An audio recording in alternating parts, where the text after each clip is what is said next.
Bonjour à tous et à toutes et merci d'être avec nous cet après-midi. C'est un mouvement qui a pris de l'ampleur ces dernières années, le body positive. Des transformations physiques spectaculaires à des âges parfois précoces. Autant les garçons que les filles, c'est toute une génération qui est accro au fitness et à la musculation. Par exemple, le soir, quand je me couche, je remercie mes chevilles d'avoir tenu, de ne pas s'être tordues, pas d'entorse. Bien sûr, parce que c'est sportif de se porter aussi. Ouais. Mais là, on voit la mode chez les ados garçons. C'est ce que disait Marianne. Hein, les ados garçons, c'est muscu à fond pour avoir des corps en V à 14-15 ans, avec des protéines, etc. Ça flingue les reins. C'est vraiment très, très problématique. Hein. Donc, ça, c'est le message de santé publique. Quand ils vont arrêter, ça va. Devenir gros, ils vont devenir gros. Ils vont devenir gros. Les protéines à 16 heures, non. Ça serait plus logique de manger une barre de chocolat, des fruits secs et éventuellement un gâteau, mais qui n'est pas chargé typiquement en protéines. On est d'accord ? Ouais. Pendant 2 heures, les 3 amis vont enchaîner les séries. Soulever plus d'une centaine de kilos, comme des athlètes de haut niveau. Et on se rend compte aussi qu'il y a des jeunes patients qui commencent de plus en plus précocement la musculation, avec des risques de se blesser au niveau du cartilage de croissance, qui est cette petite substance qui permet de faire grandir les os et qui est encore un peu fragile. Bonjour à tous et bienvenue dans le nouveau Vlog. Aujourd'hui, c'est l'appel du général Guillou à l'ensemble de la population, parce que là, il faut qu'on parle. Je vais vous expliquer pourquoi les forces du mal vous veulent du mal et comment nous allons les combattre. Go!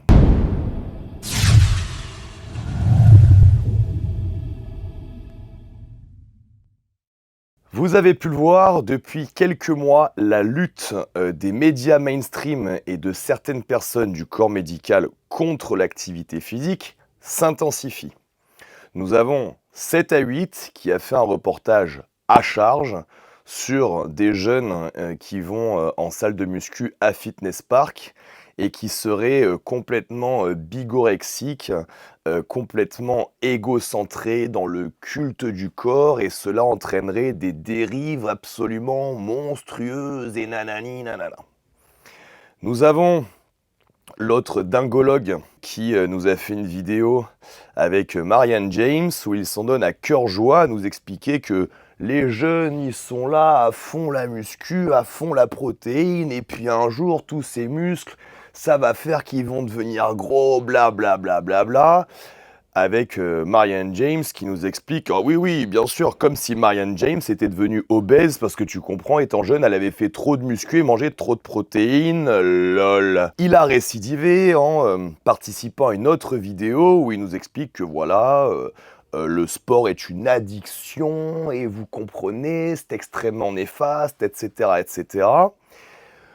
Il y a donc maintenant dans les médias mainstream une attaque frontale contre les gens qui pratiqueraient le sport, voire trop de sport.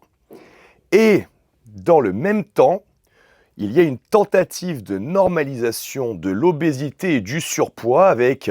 encore une fois, certains dingologues, psychiatres et autres psychologues qui nous expliquent qu'il faut absolument déconstruire notre image de l'obésité, du surpoids, que ce n'est pas du tout pour les raisons que nous évoquons régulièrement que les gens sont dans cet état et blablabla. Et le pompon sur la galinette, nous avons la clinique du coureur qui a fait un post qui nous explique ou qui sous-entend qu'on peut être très gros et en bonne santé, parce que vous comprenez, ils sortent une étude de PubMed qui explique bien que beaucoup d'obèses sont obèses, mais ne souffrent pas de syndrome métabolique. Alors on va arrêter tout de suite et on va mettre tout le monde à sa place.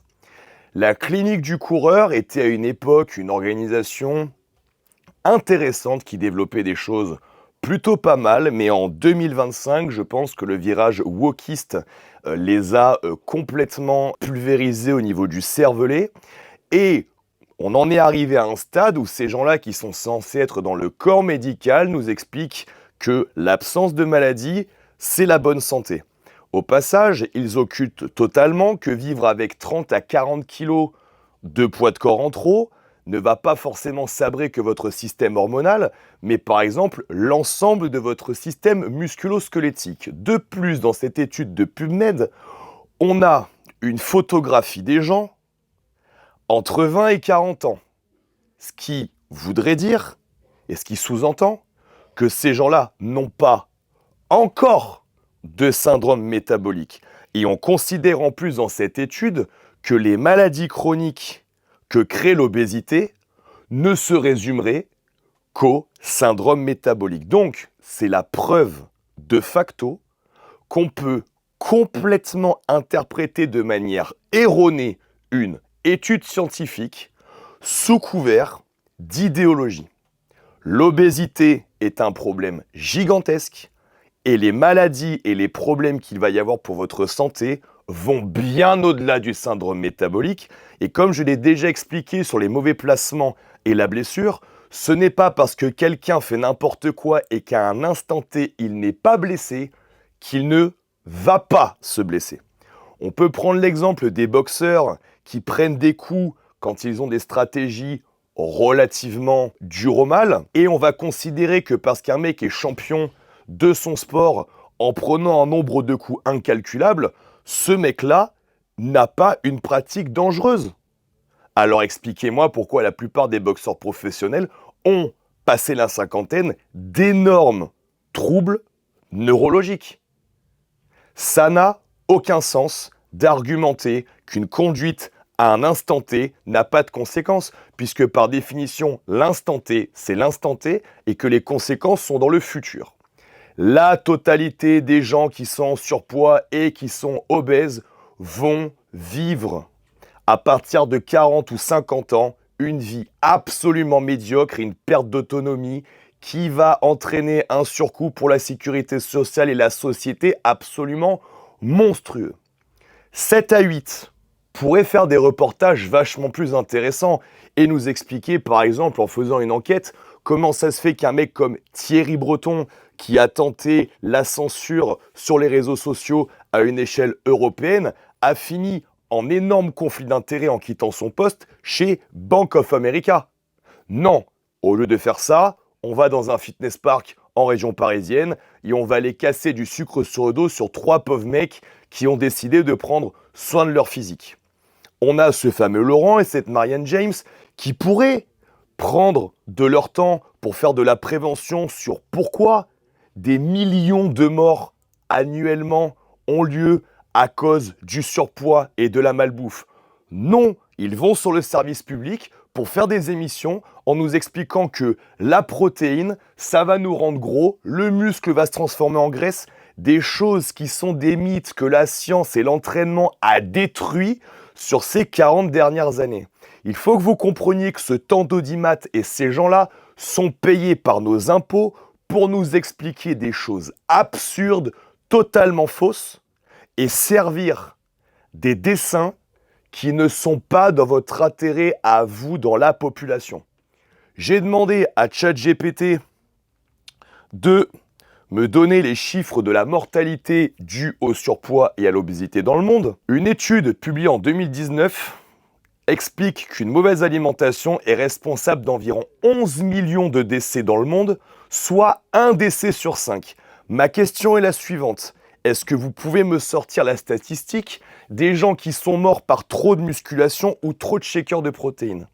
J'avais déjà fait une vidéo où un journal qui s'appelle La Dépêche nous a pondu 2 articles avant les Jeux Olympiques qui nous expliquaient que des gens étaient morts en consommant des compléments alimentaires, que c'était une conduite extrêmement dangereuse. Et quand on lit l'étude, en fait, il y a 2 personnes qui sont mortes en 16 ans.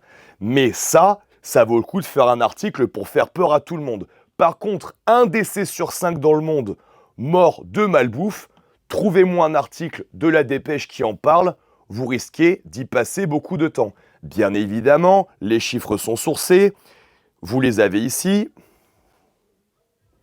car ChatGPT, quand vous lui demandez des données statistiques, va vous sortir les sources. Donc, vous avez HTC Santé, Solidarité.gouv, Santé Le Figaro, le Sénat.fr, j'en passe et des meilleurs. Rapport de l'OMS, publié sur who.int, etc., etc.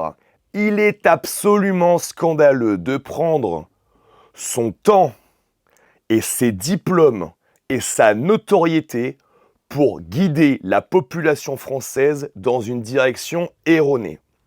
Vous devriez, vous, les journalistes de 7 à 8, avoir honte de votre comportement et vous appelez ça du journalisme. Il y a des choses beaucoup plus importantes à venir creuser dans la politique, dans les manipulations d'État, les scandales de l'eau, les scandales sanitaires, les scandales au sein de la Commission européenne, les problèmes d'ingérence, les problèmes de santé publique, les problèmes de gestion des hôpitaux, et vous, le seul truc que vous trouvez à faire sur une émission hebdomadaire qui dure 1 heure, c'est faire un reportage à charge de 20 minutes sur des jeunes garçons qui font de la musculation. Honte à vous. Laurent, Marianne James, vous ne valez rien. Vous pouvez avoir de la notoriété. Marianne James n'a eu de succès que parce qu'elle a été payée par le ministère de la Culture depuis qu'elle est arrivée à la télévision et dans le milieu artistique. Cette femme n'a jamais rien produit et n'a toujours été payée que par nos impôts et apparemment elle a bien mangé parce que croyez-moi, si Marianne James est dans cet état, ça n'est clairement pas parce qu'elle a fait trop de musculation et qu'elle a pris trop de shakers de protéines. Et quant à ce dingologue, vous devriez avoir honte de votre comportement, car aujourd'hui en France, les troubles du comportement alimentaire, la drogue, l'alcool et les comportements addictifs, car ils existent vraiment, sont responsables de vraies morts. Mais que je sache, j'attends que vous publiez une statistique du nombre de gens qui sont morts par l'addiction au sport. Vous êtes une personne sans vergogne, vous ne valez rien, et considérez que les gens comme moi vont vous combattre jusqu'à leur dernier souffle. Au revoir.